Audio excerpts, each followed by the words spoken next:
People without a passport from an EU country will soon face a new digital border system. Personal information and travel details will be registered online before they enter the free movement area. The so-called entry-exit system aims to increase the security, but can also be a tool to prevent irregular migration. In the development for 8 years, this regulation is at the heart of this EU Decoded. The regulation will apply to non-EU citizens traveling on holiday or business for a stay of up to 90 days in a 180-day period. But EU leaders want to tackle the risks that they'll outstay their welcome, becoming irregular migrants. They also argue that they want to better detect crime victims, namely of human trafficking and offenders, including those who pose a terrorist threat. The decision to advance on this legislation came after the terrorist attacks in France in 2015 and Belgium in 2016. Photographs with biometric data and fingerprints are some of the elements that will be registered in the system. We ask Europeans what they think about these stricter rules. There's lots of people travelling around pretending to be tourists, but we're not sure they all are. We are quite happy to give information as long as that information is kept safe and secure. The controls that we have right now seem effective, so I don't think we necessarily need stronger passport controls. We're from Canada and we travel to Europe because it's easy and we love the transit. So I worry that putting in some extra regulation would just make it a bit more complicated for us. So Lo que debería hacer es tener una regulación un poco más estricta, pero no a nivel de que entra y que sale, pero a lo mejor ayudar a la gente que está ya aquí. Tiene que haber un control, si no todo el mundo va a entrar y no sabes ni quién entra. Tampoco me parece bien tanto control tan exhaustivo. Eso puede conllevar a que haya muchas injusticias. Euronews reporter Vincenzo Genovesi has been following this dossier. The proposal for this regulation appeared in 2017. Why did it take so long to come to the point now of implementation?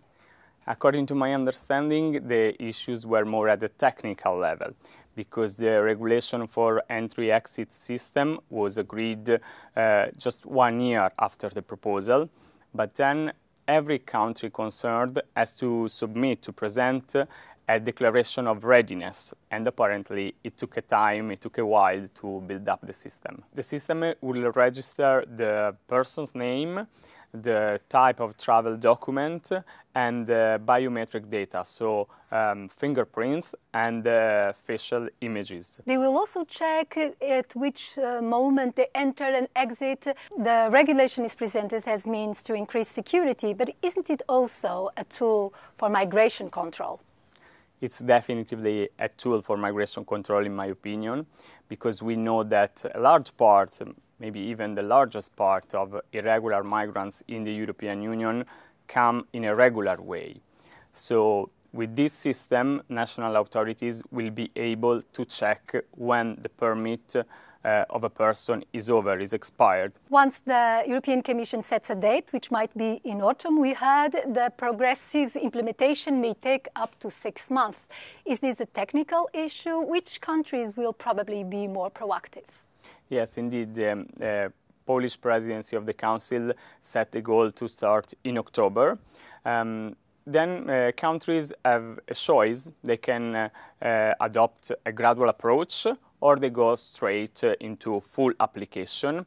I guess that there will be some countries faster than others, but I cannot make any predictions at this stage.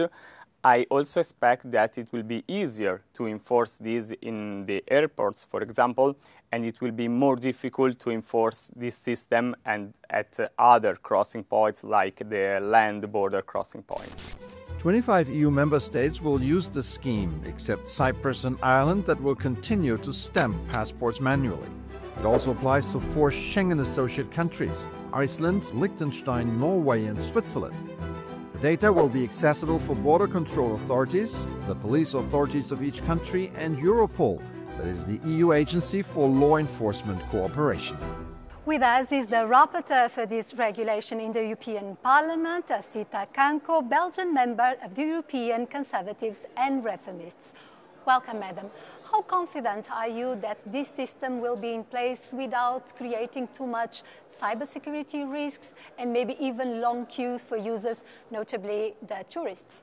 Well, it is the goal even of this legislation that there would be less queues for the users, so shorter time at the airport, but also more safety. The gradual implementation will allow member states to phase in at their own tempo and see if there is anything that needs to be fixed or changed or modified. So there are also contingency plans foreseen. France, the Netherlands and Germany are the three last ones that need to be ready.